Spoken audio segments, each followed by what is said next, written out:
பார்வதி அம்மா பேசுகிற தாய்ங்க நாடு. எம்எல்ஏவுக்கு 2 கை விலங்கு கால் விலங்கு போட்டு தூக்கிட்டு போயிடுவாங்க. 1558 சேட்டை பண்ணி வச்சிருக்கான். புரியுதா? வீடு 40 வீடு 50 வீடு கட்டி வச்சிருப்பான். எம்எல்ஏ மில்லு தொழிற்சாலை வாங்கி வச்சிருப்பான். வீடு இப்போ அமைச்சராக இருக்கையில் இத்தனை வீடை கட்டுவான். பல கோடி வட்டிக்கு வாரக்கடை கொடுப்பான். அடுத்தாப்புல அவன் பொண்டாட்டி பிள்ளைக்கு நகை நட்டுக கிலோ கணக்காக வீட்டில் வாங்கி அடைஞ்சி வச்சிருப்பான். அடுத்தாப்புல வண்டி 4 2 வீலர் வாங்கி வச்சு அடைஞ்சி வச்சு ஓடிக்கொண்டே இருக்கான். பூமியை பாலாக்குறான். அடுத்தாப்புல அதிகாரியை கூப்பிட்டு எங்கெங்க கையெழுத்து போடணுமோ காகித பேப்பரை சம்பாத்தியம் பண்ணி அவன் பொண்டாட்டி பிள்ளையோட குளிர் காகிதம் தப்பு கணக்கு இருந்தால் காவல்துறையில் போய் கையெழுத்து போட்டு பார்க்க மாட்டான். கையெழுத்து நாங்களே போட்டோம், நீ விட்டு ஆளை விட்டுருமா. தப்பு கணக்கு இருந்தால் ஃபோன் பண்ணி ஓடுறா காவல்துறையில் அணைச்சி விடுவான். இது எம்எல்ஏ கணக்கு. இவனுக்கு 2 கால் விலங்கு கை விலங்கு.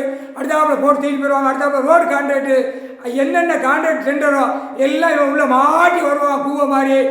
எம்எல்ஏ சோழி முடிஞ்சா நீதிமன்ற கோர்ட் அவமதிப்பு, கோர்ட்டார் நீதிபதி ஜட்ஜ் அவமதிப்பு, நீதி அரசர் கடவுள் கணக்கு போட்டார். 2 கால் விலங்கு கை விலங்கு எம்எல்ஏவுக்கு போகிறான். தாய் இந்தியா நாடு முழுவதும் தமிழ்நாடு முழுவதும் 3/4 சத்தியம் உலக நாடே இதாண்டா 3/4 சத்தியம்.